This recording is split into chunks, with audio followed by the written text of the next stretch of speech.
Welcome to this episode of Be Your Greatest Asset, the wellbeing podcast for mums in business and working mums, helping you to prioritize your well-being and live your most fulfilled life. And today I'm really excited to introduce you to Awena, the founder of Soulful Mama. Would you like to introduce yourself in more detail? Yes, thank you so much. I am just so thrilled to be here because I know that we've been trying to get this meeting done for some time. So it's really great that we're here. So thank you for bringing me on and sharing your world with me as well. For those of you who don't know me, my name is Awena and I'm the founder of the Soulful Mama, but I'm also an OT and a mum and a businesswoman and someone who navigates this weird and wild world of motherhood, parenthood, businesshood, all of it. So it's quite the journey. Yeah.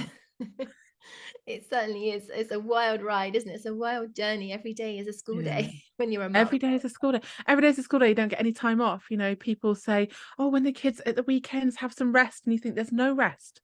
When you're a parent, there's no rest. But I've started to do that now, actually, which is actually maybe quite a good tip to suggest to people is that if you are self-employed, and you've got children, which I know a lot of your audience will be Yeah. in that kind of space, I've really started getting really strict with my boundaries and putting a day aside, which is my rest day. And because I also kind of navigate, I won't say struggle or battle because I don't want to say those words, but I'll say navigate with chronic fatigue. So I navigate chronic fatigue ME with businesshood and parenthood. So Mondays or Fridays have started to become my days off where Mm. I don't do work. I don't do social media. I don't, um, do housework if I can help it. I rest because actually, as a working mum, there are no weekends anymore. There's time Absolutely. with your kids, but there's no lie-ins, there's no naps in the afternoon, there's no moments really where there isn't chaos at some level. Yeah. So that's been a game changer actually. Yeah. It's actually not being able to have the downtime when you need it, when you've got Mm, the kids around, isn't it? It's like that being on call, bit on yeah. tenterhooks for 24/7. Yeah. And that boundaries piece, it's so Mm, important mm, because I mean I was second that, like the way I got through some really challenging times was to put keep free in my diary like every so often, so I wasn't blocking my yeah. diary solid. And Yes. so we got that time to just be as a family, and although I wasn't Mm, able to have that lion or afternoon nap or whatever, but mm, even just having that time to sit on the sofa while the boys are watching TV or playing the PlayStation, I was journaling yeah. or reading or whatever. Yeah. um, and I think the children need that time as well, to be Yeah. honest. Yeah, they really do. And actually, we can demonstrate that to them. But that just proves how conditioned we are because we start school when we're 4, which we've just been talking about prior Yeah. to this call. Is that you start school when you're 4, you go through, getting up, getting dressed, going to school, doing the work, doing an after school club, doing the homework. And we're programmed to respond and behave like that. But I think it's our job as parents to actually demonstrate to our children rest and the importance of the space of nothingness and the Definitely. importance of quiet and even boredom, Yeah. um, and the importance of letting go of I shoulds and I could be, and that needs getting done. Even if it's like you said for like an hour, instead of filling your time with I should be folding the washing on a Saturday morning and prepping for lunch, and maybe that's okay not to do that, and show your children that you Yeah. can lie down, you can rest, and then you can do. Yeah. So And that's then when you do when you do, so much better. get your kids to help. Yeah. Yeah, totally. Get Yeah. them to help hang the washing Yeah. up. That's what I do now. That's Yeah. another level of boundaries there. Yeah, Uh, definitely. Even bribe yeah. them with 50p, it's fine. You can bribe them with money, it's all good. Oh, no bribery. They should do it out of love. They should. Yeah. Absolutely. Uh, so we've come together Um, today to talk about matrescence we and have. about Yeah. your journey, and Mm, how you're supporting mothers. And so I don't even know if our listeners will have heard of the term matrescence. It was mm, something that I hadn't even heard of until maybe 3 or 4 years ago. mm, What is mm. matrescence? Yeah, that is such a good question. And so many people are not aware of it yet, which is kind of the reason why I do what I do. But matrescence is the term given to the incredible, profound and intense and huge journey that we go on as mothers. It encompasses the emotional changes that we go through, the physiological changes that happen, the neurological changes that occur in our brains, the hormonal changes that happen, even the socio kind of dynamics that we're in terms of work, in terms of friends. All these shifts and changes happen, but it's really about the cognitive, emotional, spiritual shift and changes that we go through when we create life, birth life, bring life into the world. And those changes that happen specifically in the brain, they begin around kind of pregnancy and can go on for up to about 6 years post birth. And so there's this whole thing around mum brain, and people think, oh, I've got mum brain, I'm just forgetful. Absolutely, yes, you might be forgetful, but there's a real reason for that. Mm.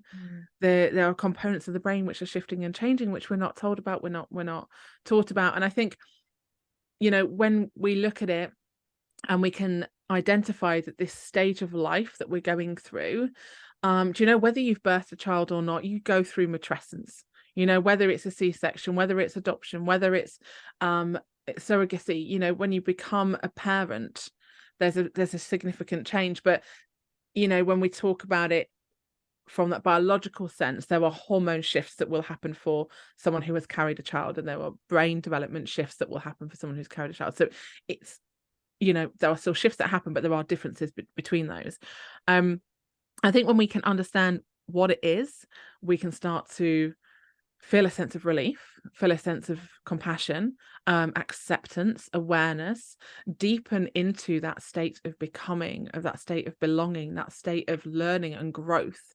And we can start to learn how to remove those I shoulds and pressures that we incredibly put upon ourselves, which really we don't deserve to put upon ourselves. But again, there's a whole Absolutely. thing. Yeah. Thank you for bringing that all through. And that baby brain thing, that is something that is so much in the back of everyone's head, or actually at the forefront of everyone's head. Very much in the And forefront, it's yeah. it's almost like an acceptable way to Mm, ridicule ourselves, isn't it? mm, It's like, mm, oh, mm, I'm so stupid. But we don't mm, deserve to treat ourselves like that. We don't mm, deserve to talk mm, to ourselves like that. And mm. when we can understand like Yeah, why we are going through these changes, like you say, then yeah.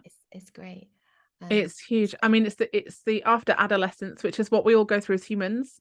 Yeah. There's this like 3-5 year period where our hormones are raging and our brains are shifting and changing. Same in becoming a mum in that way. It's the next biggest shift that we will ever go through as human beings. There's not another shift apart from menopause, which of course brings up all the hormonal shifts, but I don't actually know about the brain changes within that area because I'm not an expert in that area. But certainly with matrescence, that's what it is. Adolescence, matrescence, there's that link, and that's what we go through, and we deserve, and absolutely, this is the only time I will ever use should in a very meaningful way, is we should get more support and help and advice, and it should be more accepted and normalized. Yeah. And it comes with that, it's a whole realm of emotions and feelings and Yeah. grief and letting go, and all these amazing things that don't get touched upon, but matrescence covers all of that, and that's Yeah. what we Yeah. do. We go through that time. Now, I wonder how many people listening to this will have had a baby and Mm. start crying at everything that they see on TV, all of the charity adverts and things. I know it's so much Mm. broader than all of that, isn't it, as well? But I remember thinking, what's wrong with me? What is wrong with me? Like, why am Yeah. I just crying all the time at these adverts? There's Uh, nothing wrong with anyone that's who has a human emotion. exactly. Mm. But at the time, I'm Mm. like, oh my gosh. Mm. Um, yeah, okay, it's a massive topic, isn't it? It's a big subject, and it's It's huge. so Yeah. much. So, Yeah. so you mentioned about the support that new mothers need. Mm. Talk us through what we should be receiving. So I believe that we deserve to be receiving. So how I kind of came across all of this. So what I do is now I train other health and wellbeing professionals, coaches, occupational therapists, counselors, wellbeing experts, yoga teachers, doulas, nurses, health visitors, in understanding how to really support women through this time. And how that kind of came about And I'll go into the ways that we can really support our women as well in a second. But how that came about was really from my own experience of becoming a mom. So I'm an occupational therapist from training, and that's kind of my trade, if you like. But I'm also like a lifelong personal development person and a coach and things like that. So when I became a mum, my story isn't unusual. It's like many others, is that I sunk very heavily into postnatal depression around 4 days after I came home from the hospital. And that continued for about a year. And there was about, at the 6 month mark, there was a little bit of a shift for me. And at that point of 1 year, I made a decision to start to look at my life very differently, because I wanted to provide for my child. I wanted to be the mum that my child deserved to have. I wanted to be a better partner. I wanted to also, but really deeply connect to who the heck I was. I spent that whole year completely lost, completely fragmented, totally detached from who I was as an OT, who I wanted to be as a wife, who I was as, like a fantastical friend, a flamboyant performer, wearing like amazing spandex clothing and dancing on stages. And, I had this like double life. I was a very professional occupational therapist, but also I did a lot of performance stuff as well. Yeah. And so, but I wasn't either of those. And I was like this goo. I didn't know who I was, where I belonged, what was going on. And so after that year point, I then took myself on this path of kind of self-discovery and exploration and nervous system regulation, tapping into who all my traits and skills as an occupational therapist, and all the skills that I had as a human growing up in kind of like a coaching and holistic practitioner world. And, I was surrounded by kind of crystal healing and self-exploration and breathing techniques and things like that. So I had all that behind me. And so I started to look at what would help me to build my life back up again as this new version of self. And some really key components of that was, there's so many actually, but I'll go through some of them. One of them was the acceptance of where I was now, and allowing myself to grieve. Allowing myself to to grieve that person, and to let go of who I was and the attachment that I had to those occupational roles that were in my life, and that was big. That was really, really big, because my life was dramatically different now to what it was.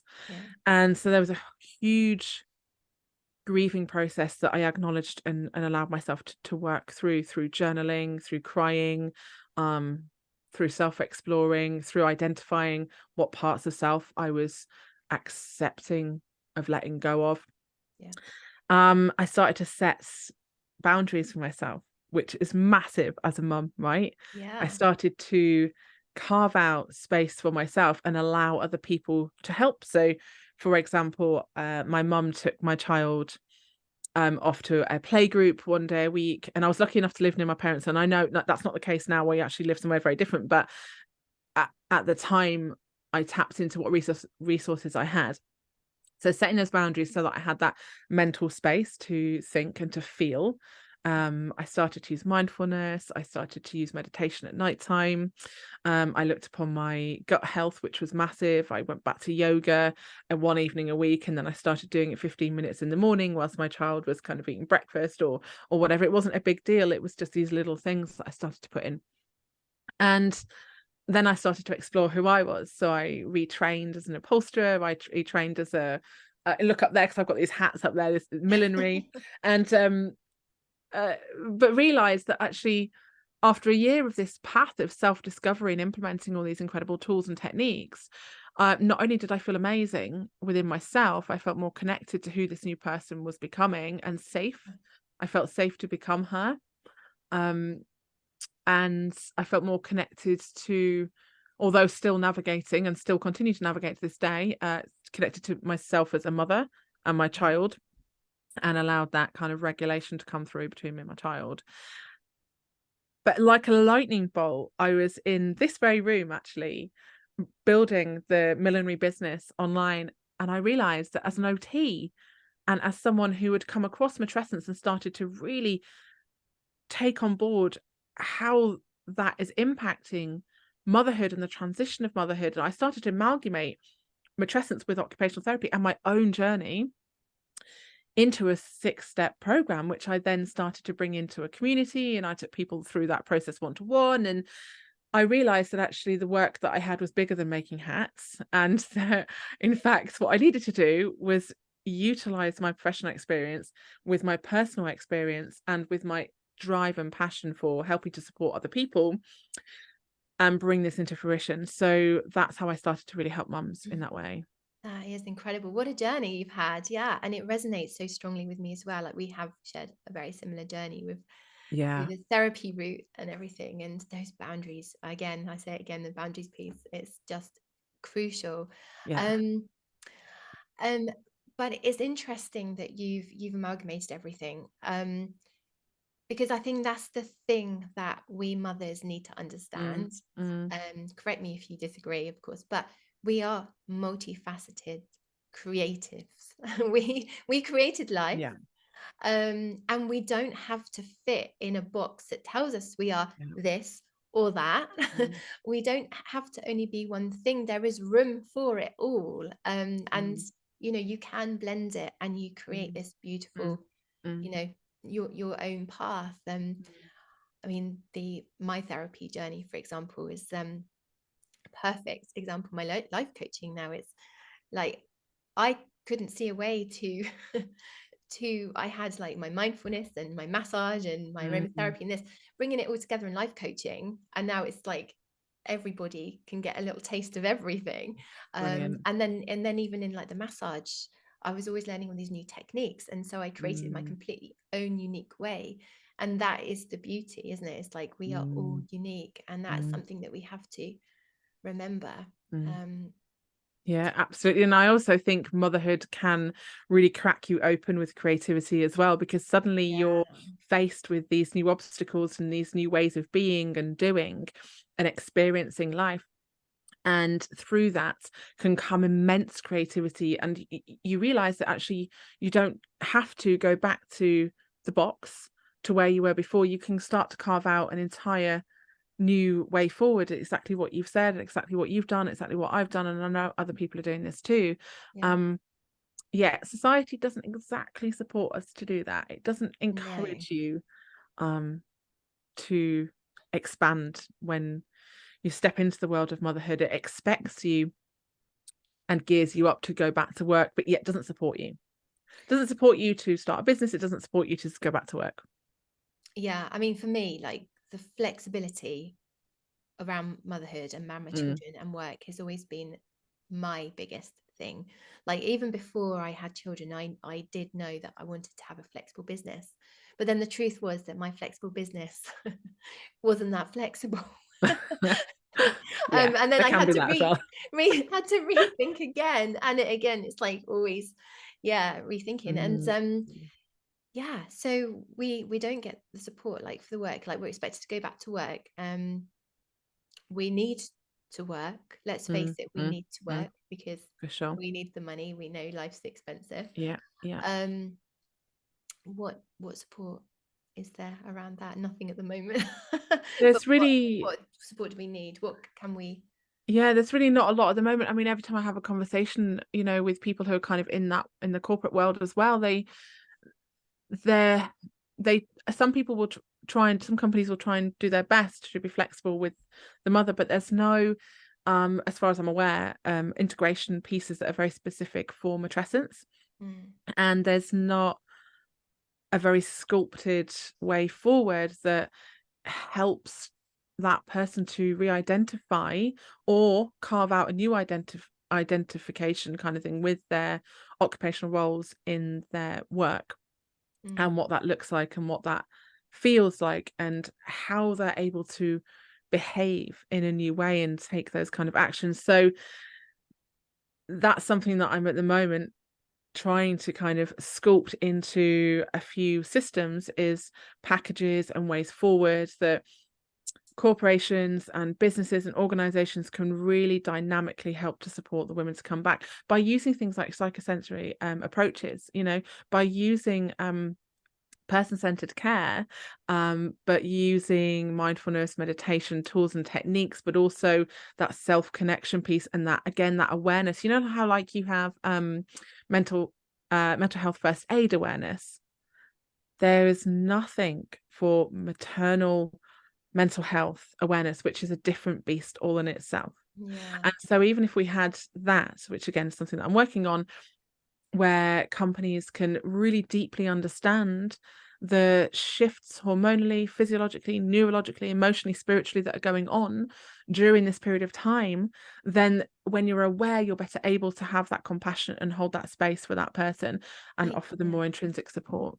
I was thinking about this morning. It's like that, the feeling, for me as a mother, it was so important to feel like I was doing the right thing Mm, for whoever it was. But when you've got children, the most important thing, because they're depending on you, is that you mm, do the right thing for your children and for you, obviously. mm, mm. I mean, I'm very much like, me first, fill your cup first, so you've got the energy For sure. and Yeah. you got the energy and the, the calmness to actually deal with your children and the unexpected and all Yeah. of those challenges. Patience. I was just thinking back to when I was in employment, and the number of times that I would get a phone call from the school to Mm, say, you need to come and pick Isaac up because he's fallen over in the playground and he's cut his chin open and he needs stitches, or you need to come and get Isaac because he's whatever, or Xavier's done this, that, and the other, or whatever. And or the fact that, they wake up and they're sick and you have to make that phone call in. mm, um and or, if you're working for yourself, it's like, oh gosh, can't work today because the children are going to be at home again. And just feeling like, that you're you're doing the right thing, and that you're not feeling mm, guilty about having to mm, say, right, actually I need to leave now, or I need to put what I'm doing down, I need to tend to my children right now. mm. That for me was a crucial thing. Like, So big. if an employer could say, right, it's okay, like, you're back at work, if you need to Mm, leave because of XYZ, mm, then it's all right. You've got that mm, freedom to do that without feeling like you're failing or letting mm, anybody down. mm. um I think even someone just hearing those words, we can be flexible with you, so that yeah. we want you to know that if you need to leave or you need to attend to being a mother, this isn't you failing, but let's have a backup plan, something like that, because Yeah. that is something that we struggle with a lot. Is, I mean, all the time, you always feel like you're not doing enough, that you're not good enough, that you're failing your child somehow, that maybe you shouted at your child or you weren't able to be there for their play or whatever. There's always going to be these things that come up in Absolutely. early motherhood, when your kids go to school, throughout that whole process. Am I doing the right thing? And I think that is such a big question that we as mums will always ask. And even through, practicing these amazing practices that we can sort of bring into our world, still really important to acknowledge that when you're making those decisions, that you are doing the right thing, and that's what you know at that time. Yeah. How we would make decisions 3 years later might be very different, or the next day might be very different. Yeah. But also just to give ourselves a bit of a break, because we're humans and we can only make our decisions upon what What we know and what we feel at that time to be the best exactly. route of Yeah. action. Um, And know that you've yeah, always done your best. You're always yeah, doing your best. yeah, Absolutely. Yeah. Oh, wow. It's a very insightful conversation. I think yeah. it's there's so many different examples in it.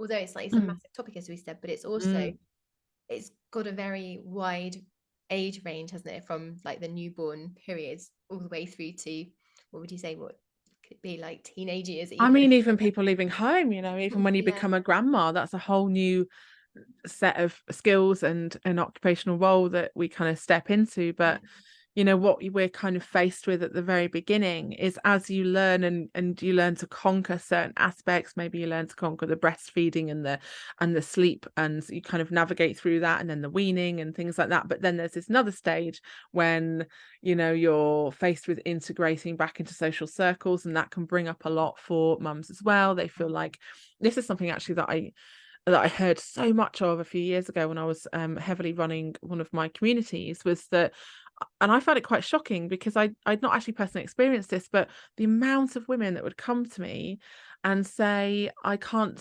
connect with my friends anymore. They're not, that friendship isn't there anymore. They're not Yeah. accepting me for who I am.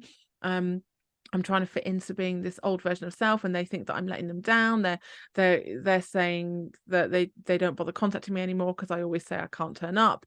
Yeah. And there is this huge disconnect from womanhood and Yeah. sisterhood, Yeah. that I And was really surprised to hear about, actually. I've heard of that a lot as well. And I Mm. think it's also like friendships where your friends don't yet have children, or Yeah. their children are at a different stage. Mm. Mm. So unless you've got, a friend who's got, a child exactly the same age, you either, if you've got children older, you tend to forget the challenges and that Mm. stage of, Mm. the earlier years.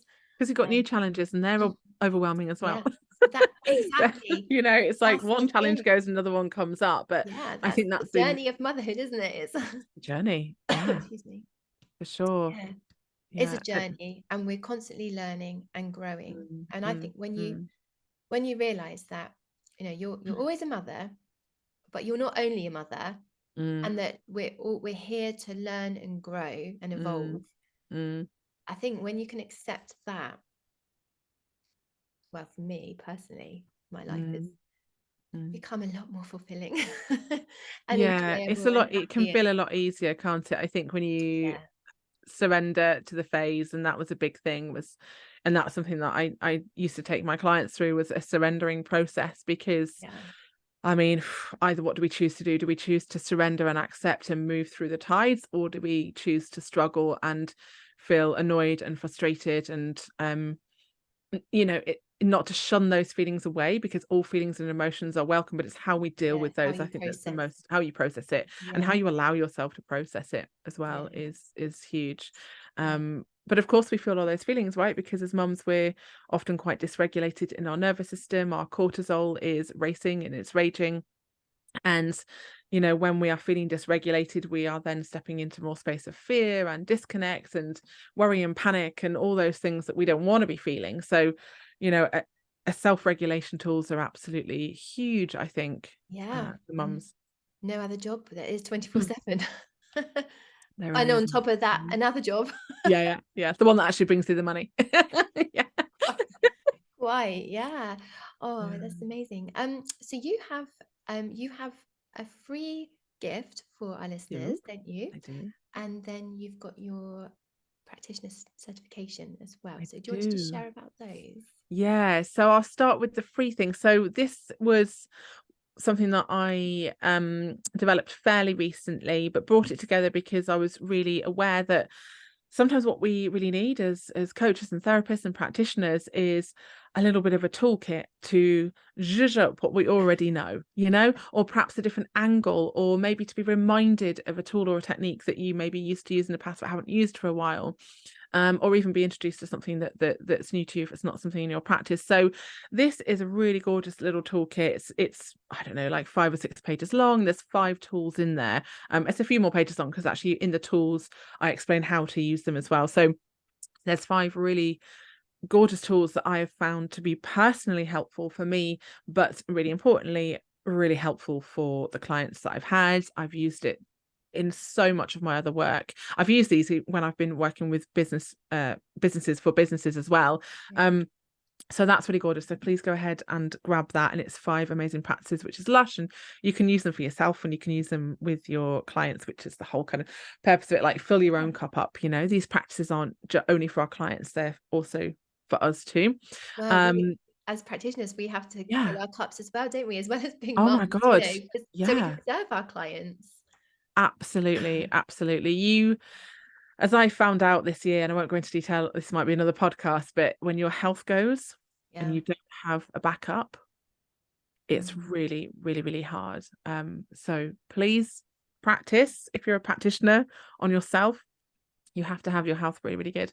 And then the other thing, that if anyone's interested to come and look at further training, I've developed a maternal wellbeing practitioner certification program, which is a CPD accredited program, which is amazing. So that's a 5-month training program, but works through this amazing methodology, which is the Soulful Mama method and framework, and it's brought together from, you know, from backup from occupational therapy, from research, from experience, from professional side of things, and it brings in that human psychology. It looks at psychosensory approaches, it looks at connection pieces, it's, you know, light touch coaching in there, and it enables me to then train other people to deliver the work that I found to be incredibly impactful for mums out in the world, and really help them to resculpt their lives and to feel safe, to improve their mental health, to reduce loneliness, to recover from postnatal depression, to reduce anxiety, overwhelm, negative thoughts, set those boundaries, implement healthy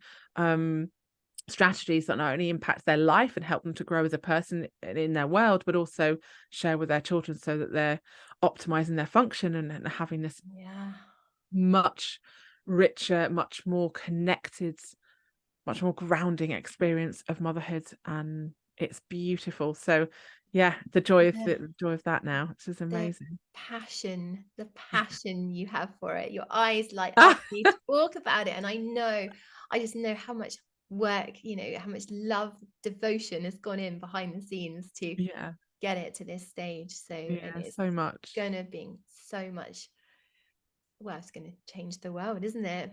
I mean, Person that's by the hope, you person. know. I do definitely do dream of being sat there with Oprah one day. I mean, how that, you know, if that will come true, I don't know, but I'm definitely putting it out there. So. You do. Definitely. We have to state our dreams and Mm, our intentions, don't we? To for actually, sure. for Yeah. people to start listening. I Yeah. think Yeah. So if absolutely. anyone's got a connection to Oprah, just saying, you know, asking for a friend. Well, I don't know that personally, but but yes, you never know. Maybe she'll watch Never this. know. Yeah. So amazing. Oh, well, thank you so much for joining me today. It's been a real pleasure talking to you and Oh, hearing thank you all so about your much. passion and your journey of matrescence and Thank motherhood. you. Thank Do you have you. any last words of wisdom that you want to share? I just really hope that what we've talked about today is going to provide some help, some insight, some connections, some acceptance, perhaps some awareness. And even if what we've talked about today can, oh, sorry about that, even if what we can talk about today has ignited something in someone Yeah. or reconnected them to acknowledging to implement their own self-care, or Yeah. perhaps even thinking, yeah, I'm going to start utilizing some additional mindfulness tools with my clients, you know, then for me that's job done. That's absolutely brilliant. But also really Amazing. take care of yourself. When you're a practitioner and a mum, you have to, absolutely categorically, you have to put yourself as equal importance to your children, because if you don't and you go through anything like burnout or anything like an illness, you know, you're not gonna be able to give in the way that you want to be able to give. So please look after yourself. You are so, so important. Yeah. I 100% endorse that. 100%. Definitely. Well, I am sure, I'm certain that it's offered many, many new perspectives and inspiration. So thank Oh, you so, so much again. thank It's you. been a real pleasure. Take care. Take Bye. care. Lots of love. Bye. Love.